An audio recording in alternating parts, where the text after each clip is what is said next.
네, 7월 두 번째 주일 아침입니다.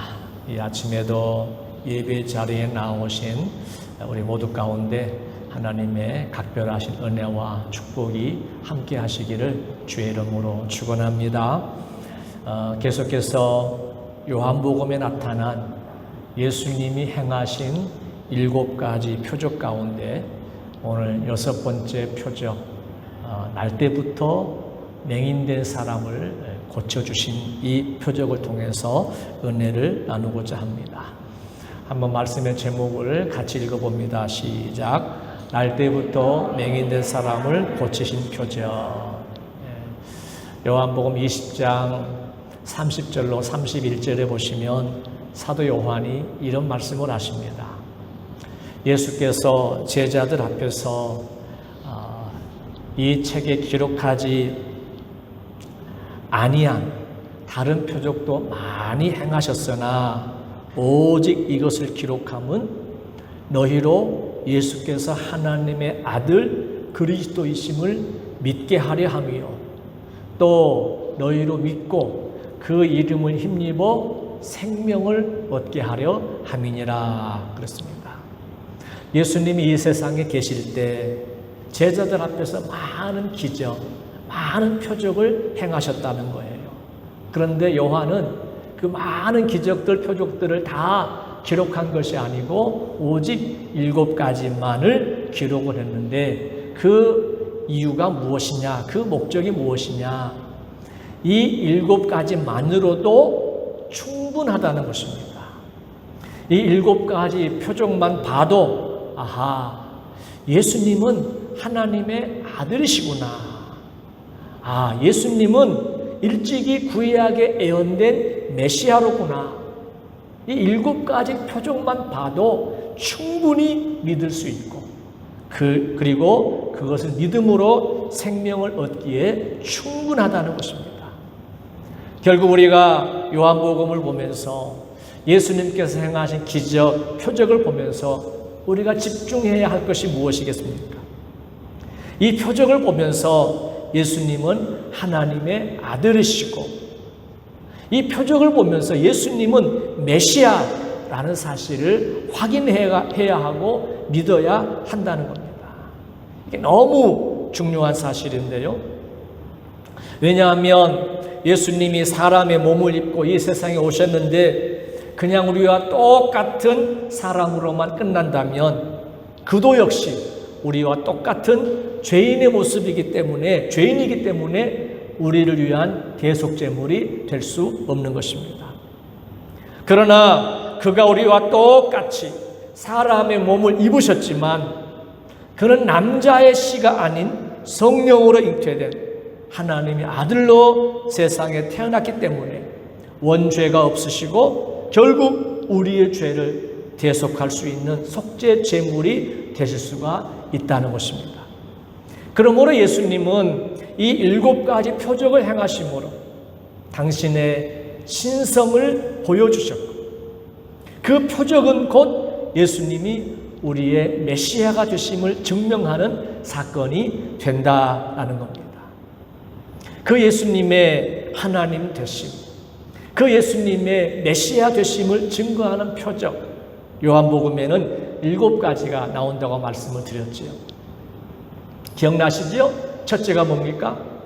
가나 혼인잔치집에서 물로 포도주를 만드신 사건입니다. 사람이 어떻게 물로 포도주를 만들 수 있겠습니까? 사람으로서는 할 수 없고 오직 하나님만이 하실 수 있는 일.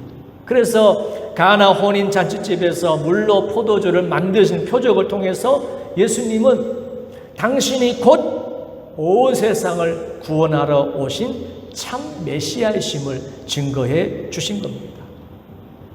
두 번째 표적은 가버나움에 살고 있던 왕의 신하의 아들을 30km 이상 멀리 떨어져 있던 갈릴리 가나에서 그저 말씀으로 살려주신 표적입니다. 이 표적은 죽어가던 왕의 신하의 아들을 만나보지도 않았습니다. 한 30km 떨어져 있는 곳에, 그곳에 있는 아들을 위해서 그저 말씀으로만 살려주셨기에 그 기적은 말씀으로 천지와 만물을 내신 전능하신 하나님이심을 증거하는 표적이라고 말씀을 드렸습니다. 세 번째 표적은 베데스다 연못에서 38년 된 병자를 고쳐주신 사건이죠. 베데스다, 그 이름의 뜻은 자비의 집이다, 은혜의 집이다 라고 말씀을 했습니다. 그런데 그 이름대로 자비가 일어나야 되는데, 은혜가 일어나야 되는데 전혀 자비와 은혜가 일어나지 않았습니다. 오직 경쟁과 시기와 질투와 원망만이 가득 차 있는 그 베데스다에서 예수님은 38년 된 병자를 고쳐주시죠. 그리고 그 사건을 통해서 예수님은 죄인된 우리 인생 참 평안이 어디에 있느냐, 바로 예수님을 만나야 한다는 것을 보여주셨고, 그러면 예수님을 만나면 왜 우리 인생에 참 평안을 누릴 수 있느냐, 그것은 곧 예수님이 그냥 사람이 아니라 완전하신 사람이며 완전하신 하나님이시기 때문이다, 그렇게 말씀을 드렸습니다. 네 번째 표적은 바로 디베레아의 갈릴리 바다 건너편 베세다 광야에서 물고기 2마리와 보리떡 5개로 5,000명을 먹이시고 12강주를 남기신 오병이어의 사건입니다. 여러분, 500명도 엄청난 숫자인데 5,000명, 그것도 장정만 5,000명이니까 어린아이와 여자아이를 합하면 2만 명은 좋게 되고도 남았을 것입니다. 이 말씀을 통해서 예수님은 오늘도 우리의 필요를 채워주시는 전능하신 하나님이라는 사실과, 우리 육신의 필요뿐만이 아니라 예수님은 우리의 영원한 생명을 위하여 친히 그 몸으로, 그 피로 우리의 생명의 양식, 바로 영생의 메시아가 되심을 증거하셨다고 말씀을 드렸습니다. 다섯 번째 표적은 뭐였습니까? 예수님께서 풍랑이는 바다 위를 걸어서 제자들에게 오신 표적이지요. 여러분, 세상에 어느 누가 물리를 걸을 수 있겠습니까? 아무도 없습니다. 그런데 갈릴리 바다, 그 풍랑이는 바다 위를 예수님은 걸어서 제자들에게 오신 겁니다. 사람으로서는 할 수 없고 오직 천지와 만물을 내신, 천지와 만물의 주인이신 하나님만이 하실 수 있는 일을 예수님께서 하신 겁니다. 그래서 이 바다 위를 걸으신 예수님의 기적은 그가 하나님이심을, 만물의 주인이심을 증거하는 표적이 되는 거죠. 오늘 여섯 번째 표적을 보도록 합니다. 바로 날 때부터 맹인으로 태어나서 구걸하며 살던 한 사람을 고쳐주시는 사건입니다. 이 사건 또한 예수는 그리스도시요 하나님이심을 증거하는데, 그 이유가 무엇인지 오늘 말씀을 통해서 살펴보도록 합니다. 첫째로, 오늘 날 때부터 맹인 4사람의 눈을 뜨게 하신 이 놀라운 기적, 왜 표적이냐? 하나 띄워주세요. 첫 번째 이유 한번 같이 읽겠습니다. 시작. 메시아 예언의 성취였습니다. 그렇죠. 이 맹인, 요즘으로는 시각장애인이다 그렇게 합니다만은 성경에 있는 단어 그대로 사용합니다. 이 맹인의 눈을 뜨게 하신 것은 메시아 예언의 성취였다는 것. 우리 구약 성경을 읽어보면 메시아가 오셨을 때 일어날 일들에 대해서 일찍이 선지자들을 통해서 하나님께서 말씀해 주셨습니다. 메시아가 오셔서 하실 수 있는 일들, 하시는 일들, 그 중에 하나가 바로 맹인의 눈이 밝아지게 될 것이다. 그런데 지금 그 구약의 예언대로 예수님이 오셔서 맹인의 눈을 뜨게 하시고, 내가 곧 구약에 예언된 메시아가 되심을 증명하신 것입니다. 우리 이사야 29장 18절의 말씀을 한번 같이 봅니다. 그날에 못 듣는 사람이 책의 말을 들을 것이며 어둡고 캄캄한 데에서 맹인의 눈이 볼 것이며, 그날에 그랬어요. 그날은 무슨 날입니까? 메시아의 날입니다. 바로 메시아의 날에 못 듣는 사람이 듣게 될 것이고, 앞을 보지 못하던 맹인이 눈을 뜨게 될 것이다. 또 35장 5절도 동일한 말씀이 나오는데요. 35장 5절 같이 읽습니다. 그때에 맹인의 눈이 밝을 것이며 못 듣는 사람의 귀가 열릴 것이며. 그렇죠? 그때 역시 메시아의 때입니다. 메시아의 때에 맹인의 눈이 밝을 것이고 못 듣는 사람의 귀가 열려지게 될 것이다. 그리고 그 예언이 누구를 통해서 이루어졌느냐? 바로 오늘 예수님을 통해서 날 때부터 맹인으로 태어나 구걸하며 살던 사람에게 이루어지고 있는 것입니다. 그러니까 예수님은 누구라는 거예요? 일찍이 구약에 예언된 메시아, 곧 그리스도이심을 이 표적을 통해서 알 수 있다는 겁니다. 오늘 본문뿐만이 아니죠. 예수님은 그의 사역 가운데 수많은 맹인을 고치심으로 당신이 메시아이심을 증명해 주고 계십니다. 마태복음 9장 27절 이하에 보시면 두 맹인이 예수님을 향해서 소리 지릅니다. 다윗의 자손이여 우리를 불쌍히 여기소서. 소리 지르며 따라올 때 그들에게 물으십니다. 내가 능히 이 일 할 줄을 믿느냐? 주여 그러하오이다. 대답하는 그들의 눈을 만지시고 고쳐주셨습니다. 또 마태복음 12장 22절에서는 이번에는 귀신 들려서 눈도 멀고 말도 못하는 사람을 고쳐주셔서 볼 수 있게 하시고 또 말도 할 수 있게 고쳐주셨습니다.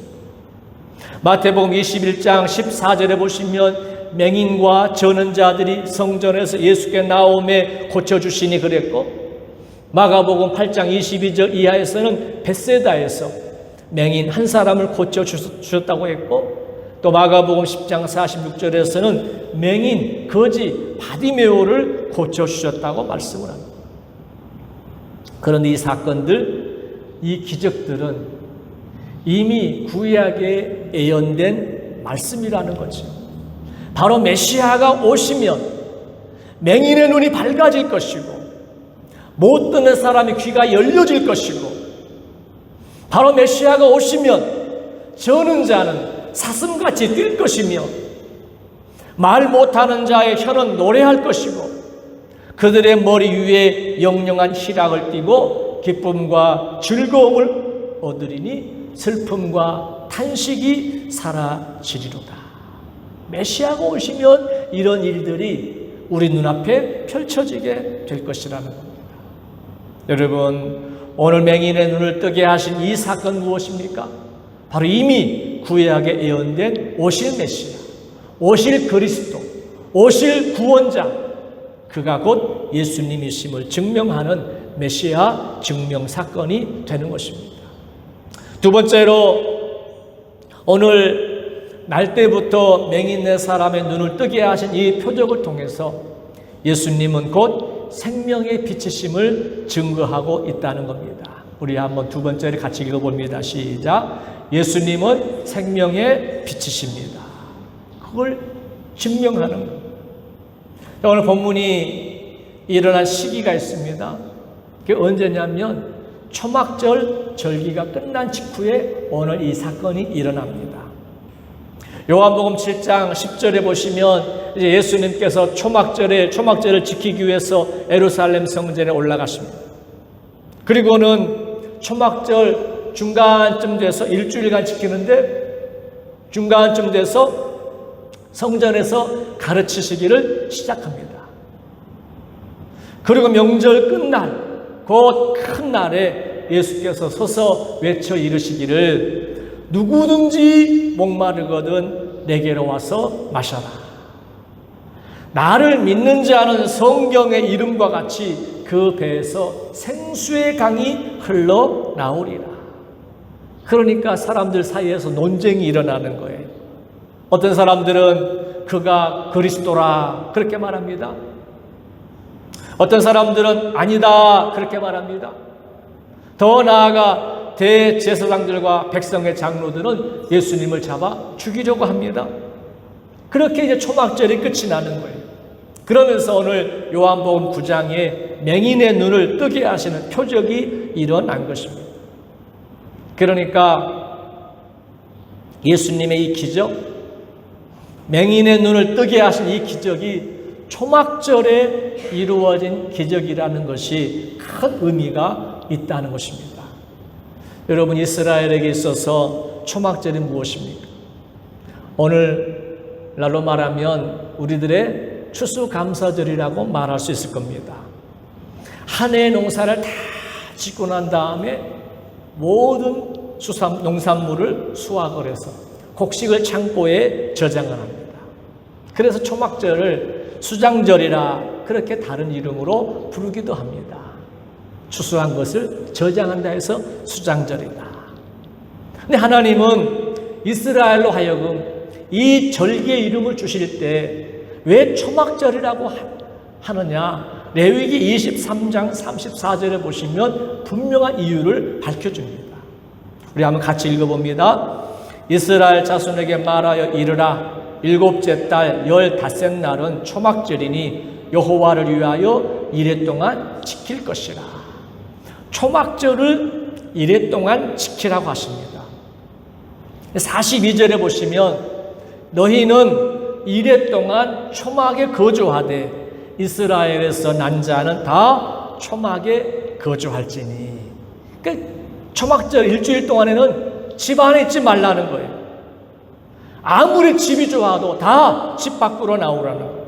그래서 집 위에 지붕이 옥상이나 또 길거리나 광야에 나가서 초막을 짓고 텐트를 치고 일주일 동안 거기서 살라는 겁니다.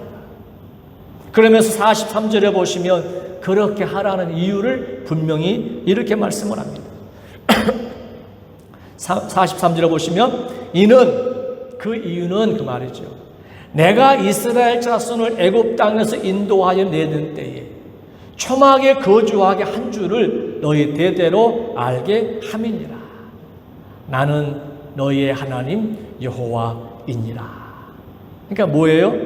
이스라엘 모든 백성은 초막절이 되면 다 집 밖으로 나와서 텐트를 치는 거예요. 그리고 그곳에서 온 가족이 일주일 동안 기거하면서 생활하면서 이야기꽃을 피우는 겁니다. 초막에서 할 이야기가 뭐가 있겠어요? 이스라엘의 역사를 이야기하는 거죠.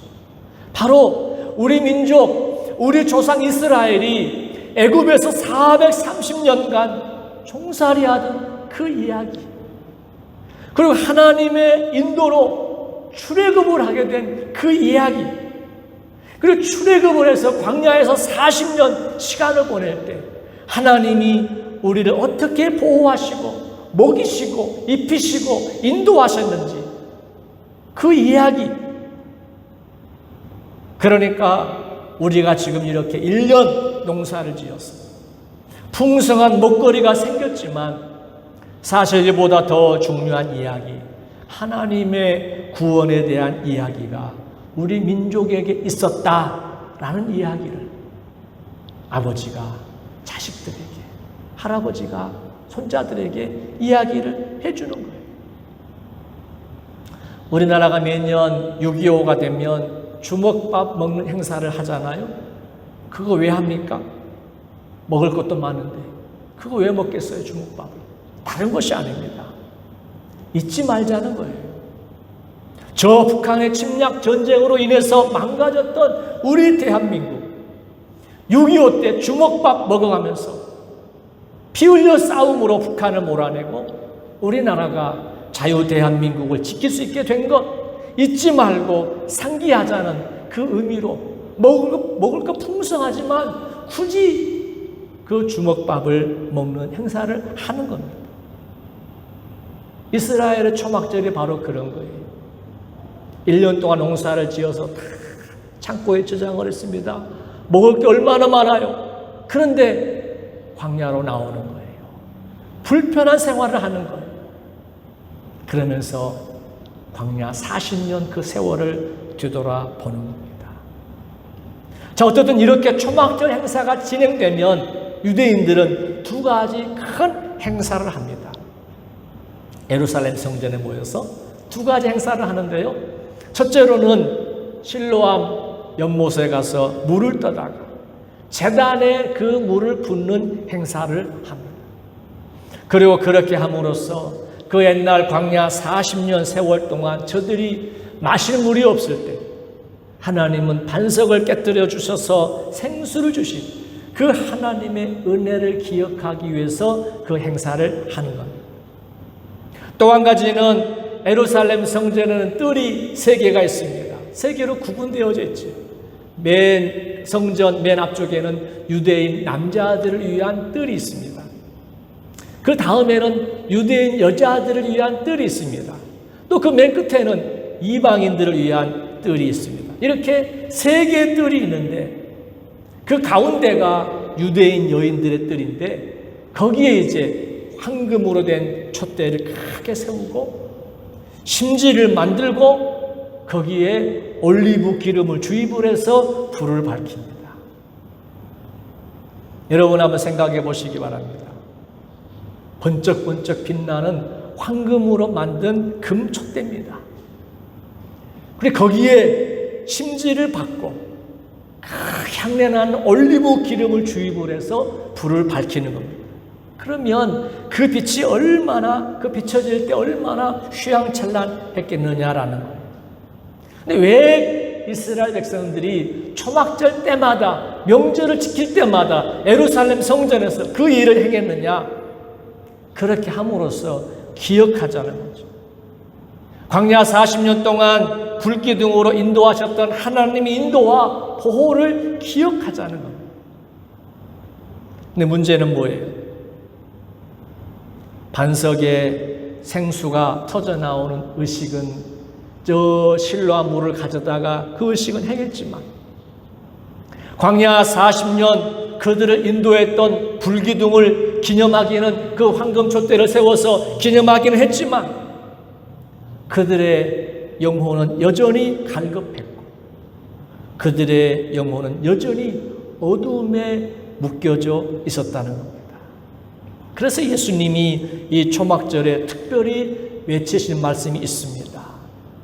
실로암에서 물을 길어서 제단에 붓는 저들을 향해서 요한복음 7장 37절에 명절 끝날 곧 큰 날에 예수께서 서서 외쳐 이르시되 누구든지 목마르거든 내게로 와서 마셔라 말씀을 하셨어요.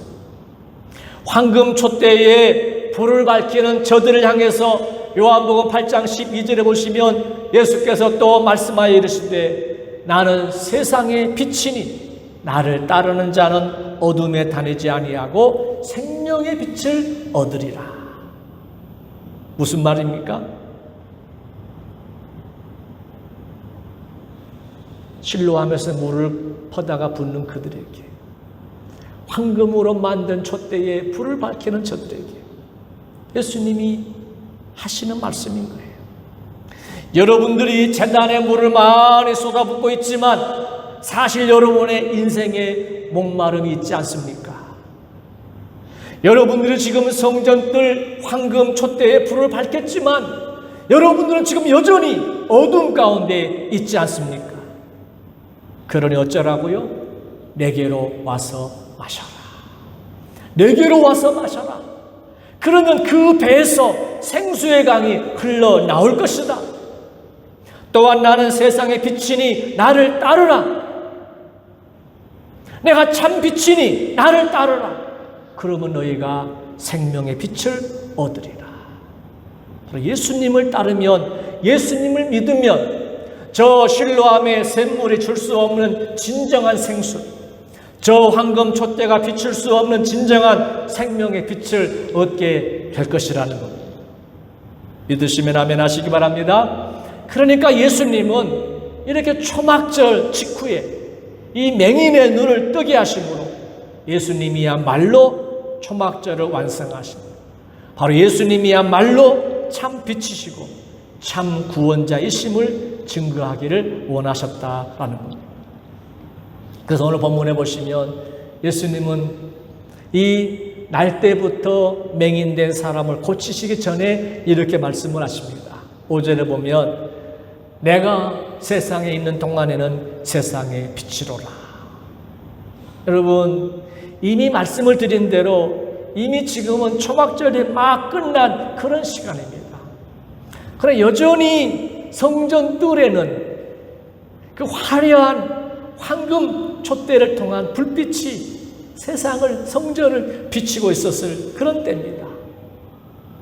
그러나 문제는 그렇게 빛은 비추고 있었지만 여전히 사람들의 마음은 어둠이었고, 더더군다나 그 맹인은 그 불완전한 불빛마저도 볼 수 없는 그런 캄캄한 인생일 뿐이었습니다. 그런 어둠에 있는 모든 사람들을 향해서, 그리고 육신의 눈이 어두워서 평생 앞을 보지 못하던 그 맹인을 향해서 내가 세상에 있는 동안에는 세상의 빛이로다, 그렇게 말씀을 하시고, 그 사실을 증명하기 위해서 6절 이하에 보시면 진흙을 이겨서 그 맹인의 눈에 바르시고 실로암 못에 가서 씻으라 하셨고, 그가 가서 씻으니 밝은 눈이 되었더라 증거하고 있습니다. 여러분, 너무나 간단하게 기록되어져 있는 오늘 본문의 말씀이지만 그 한 영혼, 날 때부터 맹인으로 태어나가지고 평생 밝은 빛을 보지 못하고 살았던 이 사람에게는 이 한순간이 얼마나 큰 구원의 사건이냐 하는 겁니다. 그런데 예수님께서 기적적으로 치료해 주심으로 그는 캄캄한 인생에서 광명한 인생으로, 어두운 인생에서 찬란한 인생으로, 저주받은 인생에서 예수님을 선지자로 고백하고 나의 주님으로 고백하는 구원받은 인생으로 거듭나게 된 것입니다. 그래서 오늘 읽지는 않았습니다만 계속해서 그 뒤에 말씀을 보면 17절에 보시면요, 이 맹인이 예수님을 선지자로 고백을 해요. 33절에 보시면요, 예수님을 하나님께로부터 온 분으로 고백을 해요. 그냥 고백이 아닙니다. 대제사장들 바리새인들이 그에게 막 신문할 때, 억압할 때 그런 고백을 하는 거예요. 그리고 38절에 보시면 드디어 예수님을 향해서 주님, 내가 주님을 믿습니다 고백을 해요. 그러면서 구원을 받게 되는 거죠. 오늘 저와 여러분들에게도 이 은혜가 충만하시기를 주의 이름으로 축원합니다. 예수님은 누구십니까? 예수님은 선지자이십니다. 예수님은 누구십니까? 예수님은 하늘에서부터 오신 분이십니다. 예수님은 누구십니까? 예수님은 우리의 구원자가 되십니다. 할렐루야. 코로나로 인해서 얼마나 우리의 마음이 무너지고 힘들고 어려운 시기를 보내고 있는지 모릅니다. 그럴지라도 여전히 우리의 구원자는 예수 그리스도이신 줄로 믿습니다. 날 때부터 맹인으로 태어나 구걸하며 살던 인생이 예수님 만나고 세상의 밝은 빛을 볼 수 있게 되었습니다. 더 나아가 세상의 밝은 빛뿐만 아니라 진정한 생명의 빛 예수 그리스도를 발견하고 주여 내가 믿습니다 고백하며 그 영혼까지 구원받는 놀라운 축복을 받아 누리게 된 것입니다. 바라기는 힘들고 어려운 시기이지만 우리의 믿음 결코 흔들리지 말고 예수님 든든히 붙잡고 승리하는 우리 모두가 되시기를 주의 이름으로 축원합니다. 마지막 세 번째로 오늘 날 때부터 맹인된 사람의 눈을 뜨게 하신 이 표적을 통해서 예수님만이 보내심을 받은 자라는 사실을 증거하고 있습니다. 우리 세 번째 띄워주시고 같이 한번 읽어봅니다. 시작. 예수님만이 보내심을 받은 분이십니다. 자, 오늘 본문에 보시면 굳이 예수님은 그 맹인에게 말씀하시기를 어디 가서 씻어요? 실로암 못에 가서 씻어라. 그렇게 말씀을 하십니다. 여러분, 왜 실로암 못입니까? 아니, 앞도 보지 못하는데 굳이 실로암 못까지 가야 할 이유가 뭐겠습니까? 그렇잖아요. 예수님이 뭐 까탈스러운 분이십니까? 얼마든지 다른 우물도 있을 것이고 다른 연못도 있고 예루살렘 성전 양문 곁에는 베데스다 연못도 있고 또 12 제자들 누구든지 시켜가지고 야 가서 좀 물 한 바가지 퍼와라 할 수 있습니다. 물 한 바가지면 충분히 씻죠. 그거 못 씻겠어요? 왜 굳이 예수님은 실로암 못에 가서 씻으라 했습니까? 여러분, 중요한 이유가 있습니다. 우리 7절 다시 같이 읽겠습니다. 7절 말씀 시작.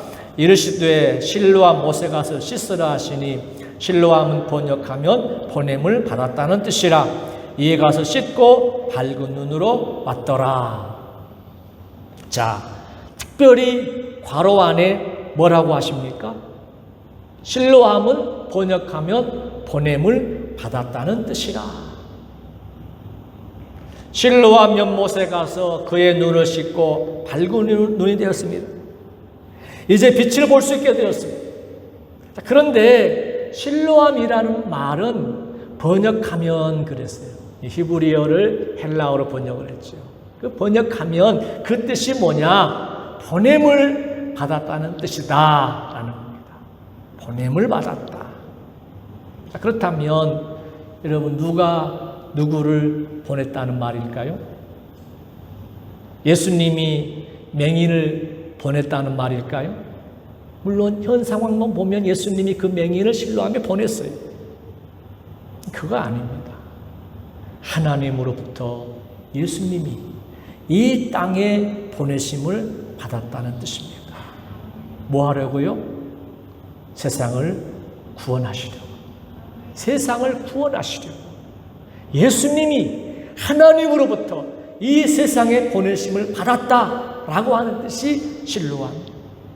그래서 하나님으로부터 예수님이 세상에 보내심을 받았다는 말이 요한복음에 보면 20번 이상이 나옵니다. 그것도 직접 예수님이 자신에 대해서 말씀하실 때 하신 말씀이에요. 몇 군데만 얼른 보면요. 요한복음 4장 34절에 나를 보내신 이의 뜻이라 말씀을 했습니다.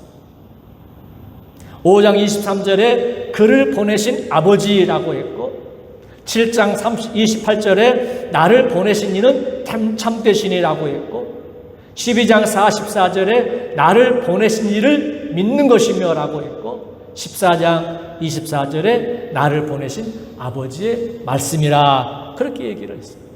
그러니까 하나님께로부터 보내심을 받은 자는 누구냐? 바로 예수님을 가리키는 거예요. 그리고 예수님은 그 사실을 기어이 나타내 보이시려고 세상 사람들에게 보여주시려고 그 맹인에게 얼마나 가기 힘들겠어. 앞을 못 보는데 굳이 실로암 연못으로 가서 눈을 씻어라 말씀을 하신 겁니다. 그리고 네가 가서 눈이 밝아질 것인데 눈을 씻으면 눈이 밝아질 것인데 너 착각하지 말라는 겁니다. 너 착각하지 말라. 그 연못에서 고침을 받은 것이 아니라 그 실로암 물이 너를 고친 것이 아니라 보내심을 받은 자의 능력임을 알라는 거예요. 하나님께로부터 보내심을 받은 자 나의 능력임을 알라는 거예요. 그래서 이미 이 맹인이 하나님께로부터 온 자라고 고백을 하잖아요. 그리고 오늘 이 말씀은 오늘 우리들에게도 동일한 메시지를 주고 있습니다. 바로 보냄을 받았다는 연못에서 날 때부터 맹인된 구걸하던 자가 눈이 밝아지고 건강한 생활을 할 수 있게 된 것처럼 오늘 우리 또한 보내심을 받은 자 예수 그리스도를 통해서 저와 여러분의 인생의 모든 어두움의 문제가 해결될 수 있다는 것을 말해주고 싶으셨던 거예요. 그래서 오늘 맹인을 보시기 바랍니다. 눈이 밝아진 다음에 그는 세상의 눈이 밝아진 것으로 끝나지 않아요. 나중에 그는 예수님을 그리스도라 고백을 해요. 영의 눈이 밝아진 거예요. 바리새인들이 협박하고 출교하려고 하고, 유대인들에게 출교는 죽음 자체를 의미하는 겁니다. 출교하려고 하고, 맹인으로 태어났으니 무슨 지식이 있겠습니까? 바리새인들 얼마나 똑똑해요. 온갖 똑똑으로 이 맹인을 굴복시키려고 발악을 합니다. 그럼에도 불구하고 이 맹인 예수 그리스도를 정확하게 보고 정확하게 고백을 해요. 17절에 선지자로 고백을 합니다. 33절에 하나님께로부터 오신 분으로 고백을 합니다. 그 똑똑했던 바리새인들은 예수님을 알아보지 못했는데, 하나님께로부터 오신 분이라는 사실을 믿지를 못했는데, 이 사람은 보고 있는 거예요. 최종적으로 38절에 주여 내가 믿나이다, 나의 구주와 주님으로 고백을 한 것입니다. 오늘도 동일합니다. 사랑하는 성도 여러분, 실로암으로 가게 하신 예수님의 의도, 보냄을 받았다는 연못에서 치료가 일어나, 회복이 일어나, 구원의 사건이 이루어진 것처럼 동일하게 보냄받은 예수님을 통해서 오늘도 저와 여러분에게 회복의 은혜도, 치유의 은혜도, 구원의 역사도 일어나게 될 줄로 믿습니다. 오직 예수 그리스도, 다른 분이 아닙니다. 오직 보내심을 받은 자, 오직 한 분, 예수 그리스도를 통해서. 권신찬도 아닙니다. 동일교회 문선명 씨도 아닙니다. 천부교 박태선 씨도 아닙니다. 하나님의 교회 안상홍 씨도 아닙니다. 영생교 교주 조혜성 씨도 아닙니다. 신천지 이만희 씨도 아닙니다. 오직 보내심을 받은 이는 예수 그리스도 뿐이십니다. 오직 그분을 통해서 이루어지는 치유만이 진정한 치유고 진정한 구원의 역사가 일어나게 되는 것입니다. 이제 말씀을 정리합니다. 사랑하는 성도 여러분, 날 때부터 맹인된 사람을 고치신 기적, 그 단순한 기적만이 아니었습니다. 표적이었습니다. 예수가 곧 하나님이시며 메시아이심을 드러내는 표적이었습니다. 오늘 날 때부터 맹인된 사람을 고치신 기적, 그것이 표적인 증거는 첫째로 메시아 예언의 성취였기 때문에 표적입니다. 두 번째로 초막절의 빛을 볼 수 없었던 맹인의 눈을 뜨게 하심으로 세상의 빛도 보고 더 나아가 참 빛이신 예수 그리스도를 보게 하셨으니, 구원받게 하셨으니 표적입니다. 세 번째로 맹인을 실로암으로 보내신 것은 예수 그리스도가 보내심을 받은 분이심을 드러내고 그분만이 맹인의 눈을 밝혀준 것처럼 그분만이 우리 인생의 구원의 빛과 인생의 어둠을 해결하는 삶의 빛이 되심을 증거하였기에 표적입니다. 그러므로 오늘 두 가지를 꼭 기억하시기 바랍니다. 첫째는 우리의 구원자, 곧 메시아는 오직 예수 그리스도 한 분이심을 확실히 알고 확실히 믿고 확실히 붙잡는 저와 여러분 되시기를 바랍니다. 또 두 번째로 우리의 구원자 예수 그리스도는 우리 인생이 아무리 어려워도 맹인의 눈을 밝혀주신 것처럼 우리 인생 밝은 빛을 비춰주실 것이고 결국 영혼의 구원으로 이끄신다는 사실을 확실히 믿는 그런 저와 여러분 되시기를 바랍니다. 이 믿음으로 코로나의 어려움, 비록 힘들고 어렵겠지만 능히 이기며 승리하고 후에 하나님이 우리를 그 환난의 현장에서 이렇게 인도해 주셨습니다. 고백할 수 있는 우리 모두가 되시기를 주의 이름으로 축원합니다.